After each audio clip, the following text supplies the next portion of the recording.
지금 추경 예산과 관련해서 논의를 해야 될 자리에 경제청문회를 연다는 것은 곧 내년 총선을 위한 현재 경제 실정에 대한 여러 가지 추궁을 하겠다는 것이고, 그걸로 끝나는 것이 아니라 만약 여기서 잘못을 찾아내고 그렇다면 문책 요구까지 가기 때문에, 만약 문책을 정부에서 받아들이지 않을 때는 이걸 가지고 또 한 보이콧을 하기 때문에 이 추경 예산 논의는 사라지고 경제청문회만 등장하고, 또 물리적으로도 시기상 그게 불가능하기 때문에 집권당에서는 도저히 받아들일 수 없는 그런 요구를 제시했다, 이렇게 보는 것이죠.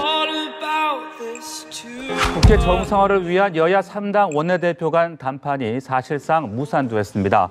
바른미래당 오신환 원내대표는 기자들과 만나 더불어민주당과 자유한국당이 서로 입장을 양보하지 않고 있다며 협상은 깨진 것으로 보인다고 밝혔습니다. 민주당과 한국당은 경제실정 청문회 개최 여부를 놓고 의견차를 좁히지 못한 것으로 알려졌습니다. 주말 협상이 결렬되면서 여야 4당은 한국당을 제외하고 6월 국회를 소집하는 방안을 본격 추진할 방침입니다. 자, 이번에는 국회로 가보겠습니다. 국회 정상회 협상이 이제 분수령을 맞았는데 과연 극적인 합의를 이룰 수 있을 것이냐 굉장히 궁금했었거든요. 근데 조금 전에 들어온 내용을 또 보니까 그동안 중재 역할을 해왔던 바른미래당 오신환 원내대표가 기자들에게 오늘은 본인이 봐서는 좀 깨진 것 같다라는 발언을 했습니다. 사실상 무산됐다고 봐야겠습니까? 그렇게 봐야죠. 무산된 것으로 봐야 되고요. 그리고 여기서 저는 일부 언론에서 이제 단독 국회 이런 표현을 자꾸 쓰고 있는데 저는 그 단독 국회 용어 자체가 저는 좀 모순이 됐다. 왜냐하면 자유한국당 뺀 4당의 합의라는 것은 단독 국회라고 보기는 저는 힘들기 때문에 자유한국당이 빠진 국회 개원 이런 표현을 써야지, 단독 국회 언론에서 그렇게 계속 그 뭐랄까요, 이 사용하는 것은 저는 언어에 혼란을 가져온다. 그리고 지금 자유한국당이 처음에는 이 선거법 관련 패스트트랙에 대한 사과와 철회를 요구했다가 지금에는 또 경제청문회를 요구하고 있는데요. 저는 이것은 집권당이나 다른 당이 받아들이기 굉장히 힘든 그런 불가능한 요청을 하고 있다.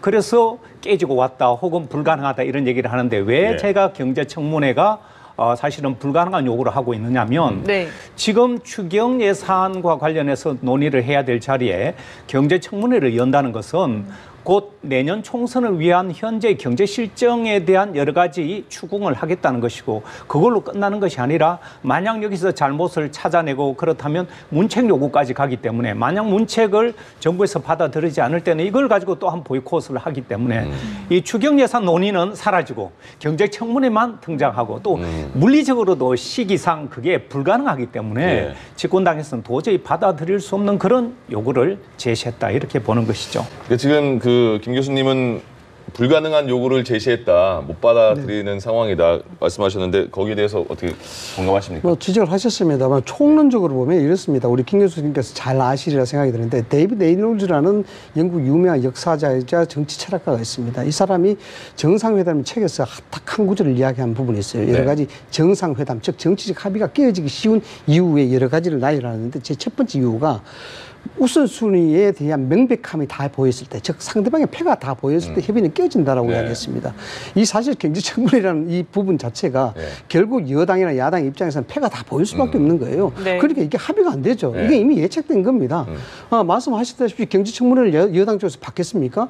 총선을 앞둔 상황에서 본인이 여기에 대한 경제실정 자체를 승인하라, 굴복하라라는 것인데, 여기서는 여당이 받을 수 없는 거죠. 그러나 반면에 야당의 입장에서 이걸 주장하지 않을 수가 없는 것이죠. 왜냐 그러면은 지금까지 경제의 어려움 점, 지금 추경을 요구하는 그 자체가 경제 위기라 그러는데, 그럼 경제 위기에 대해서 당신들이 인정을 해야 되지 않느냐. 그 부분을 인정하지 않는 상태에서 야당 보고 자꾸 추경 협조를 해라 그러면은 이상하지 않느냐. 또 추경에 대한 요목적인 내용을 따져본다 하더라도 4조 원 이상이나 민생인데, 그렇다 그러면 경제가 어렵지 않다 그러면 4조를 왜 민생에 대한 여기에 할애를 했겠느냐라는 부분이고, 굳이 이 추경에 대한 절박성을 이야기하면서 우리한테 여기에 대해서 경제에 대한 주요 정책들, 소득 주도 성장이라든가 이런 것들을 인정하지 않는 그런 태도는 또 뭐냐라는 부분이죠. 그래서 이건 명백하게 양쪽의 패가 다 보이는 겁니다. 그래서 이게 어렵다는 거예요. 아마 상당 기간 이게 이루어지기 힘들 수밖에 없는 그런 정치적 공방으로 지략에 갈 수밖에 없다. 그럼 어떡합니까? 그러니까 지금 그 한국당 입장에서는 패스트트랙 사과와 철회를 요구하고 지금 뭐 경제청문회까지 제안을 했지 않습니까? 뭐 불가능한 요구를 제안한 거다 이렇게 말을 했는데, 그러면 뭐 타협점이 있어야지 국회로 돌아오지 않겠습니까?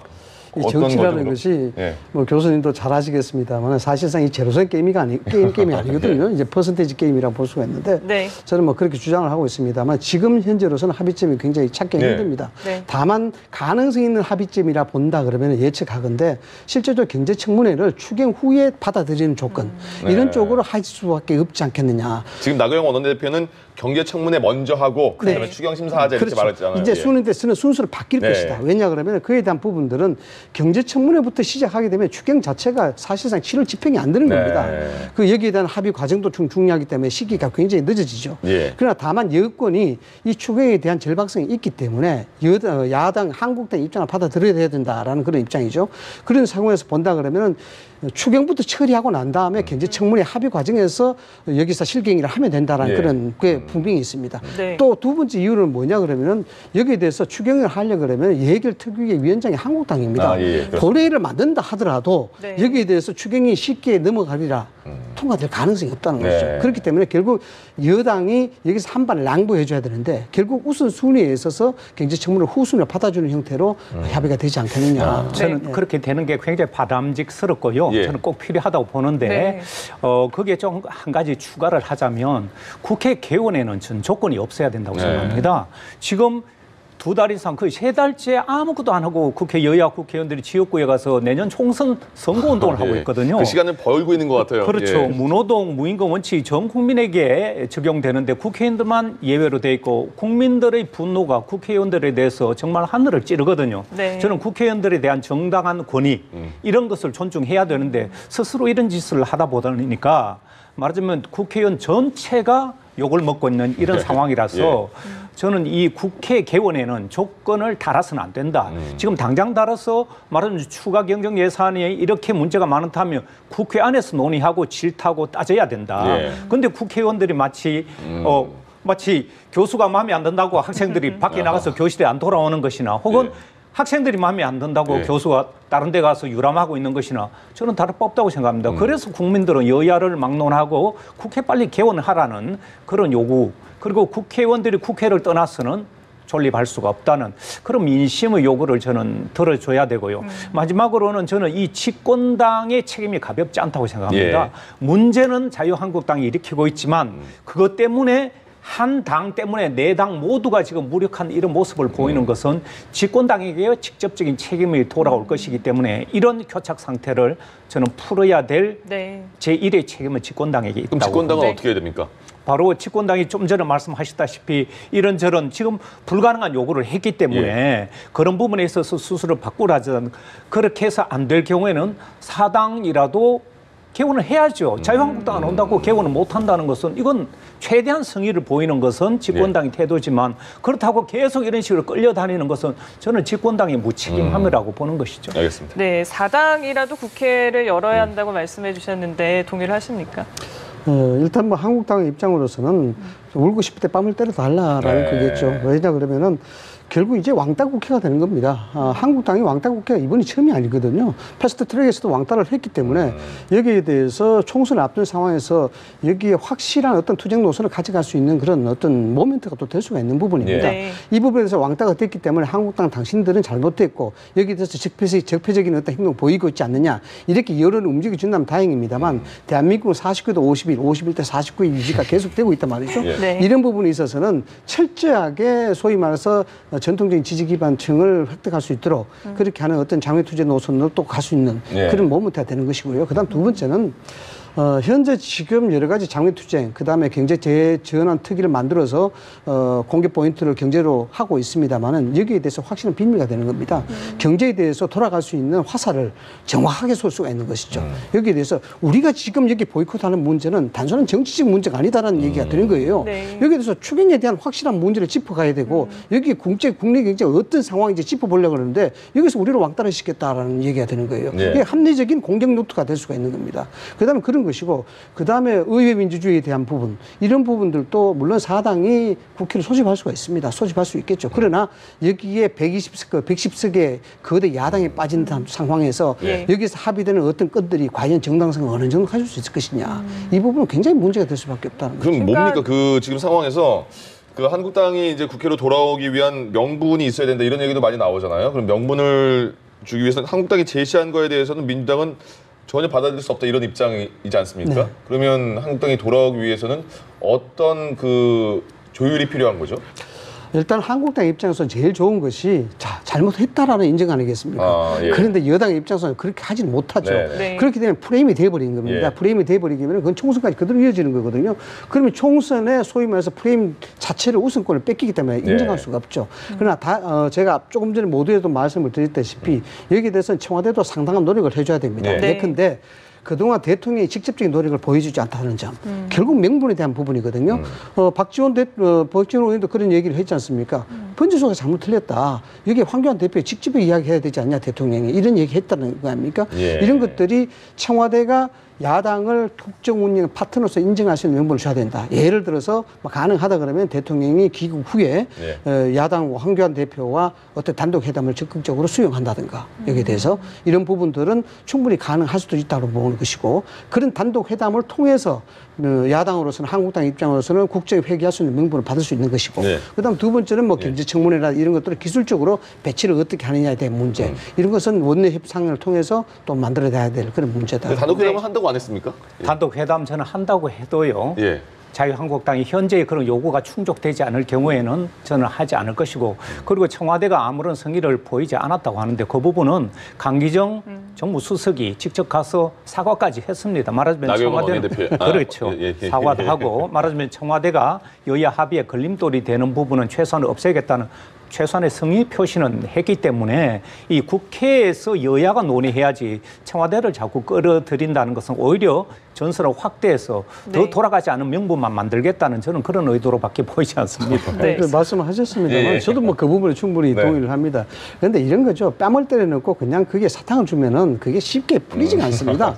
이런 부분이 좀 청와대와 민주당의 지도부가 커뮤니케이션이 좀 안 되는 것 같아요. 뭐냐 그러면은 어쨌든 국정이 그렇게 위급하다 그러면은 한국당 끌어들일 수 있는 명분을 줘야 되는 부분이거든요. 그런데 뭐 일련의 과정을 보면은 계속해서 한국당을 뺨을 때리는 그런 그 역할만 했단 말이죠. 그러니까 한국당이 자기에 대해서는 사실상 감정에 대한 부분이 더 붉어질 수밖에 없는 거죠. 네. 지금 계속 뺨을 때린다고 하는데 아니 어떻게 보십니까?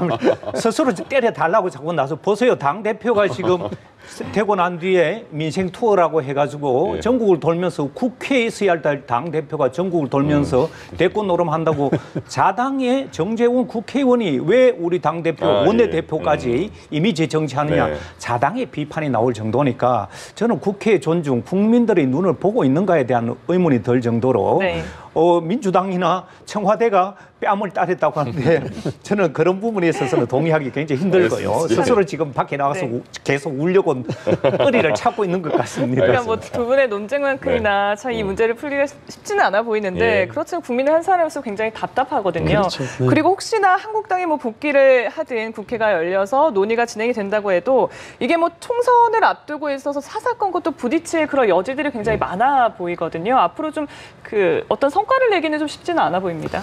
결국 제가 계속해서 이제 대치 정국이 이루어진다 봐야 되겠죠. 이게 여당의 입장으로서는 상당히 운이 없습니다. 뭐냐 그러면 총선을 앞둔 상황의 추경이거든요. 이런 부분에서 야당의 입장이 돼 본다면 역지사지 입장으로 돼 본다 그러면 여기에 쉽게 찬동할 수가 없습니다. 왜냐하면 총선이 불과 이제 1년도 안 남았는 상황이거든요. 그런 상황에서 이 사사건과 대립할 수밖에 없는 문제고 비단 추경뿐만 아니라 한국당의 가장 도드라진 목적 자체가 뭐냐 그러면 총선의 과반 이상 상당한 의석을 확보하는 것이거든요. 여기 이제 물갈이도 있고 내부 문제가 있습니다. 내부 문제를 봉합시키기 위해서는 대외 문제를 강하게 나가야 되는 부분이에요. 그런 측면에서 경제 실증 문제 이걸 도드라지게 만들어줘야 되는데 그렇기 위해서는 여당을 지속적으로 공격할 수밖에 없는 그런 야당의 입장이 있는 거예요. 그래서 앞으로 이 국회가 뭐 어떤 식으로 예측이 될지는 모르겠습니다만은 일반 민생 법안이라든가 이런 것들이 상당 부분 포함할 수밖에 없는 그런 상황이 되지 않겠느냐. 잘 지적해 주셨는데 그래서 저는 자유한국당의 이런 일방적인 공격과 살아남기 위한 대외 어떻게 보면 이 투쟁력을 과시해야 되는데 그래서 저는 집권당의 부담으로 돌아오기 때문에 사당이라도 합의를 해서 국정을 운영해 나가는 최대한 성의 있는 모습으로 어떻게 추경을 계속 논의 안 할 수는 없거든요. 그렇지만 자유한국당은 지금 계속 이렇게 밖으로 돌고 있어서 끌어들이기 위한 최대한 노력을 해야 되겠지만 일정 부분 포기할 부분은 포기해야 된다. 저는 네. 이런 말씀을 드리고 싶습니다. 그 국민 소환제 얘기도 나오고 있고요. 그래서 국회가 정상화 안 되니까 뭐 국회의원 월급 주지 마라 이런 얘기도 계속 나오고 있잖아요. 언제 국회가 정상화 될지 굉장히 답답한 느낌입니다. 이제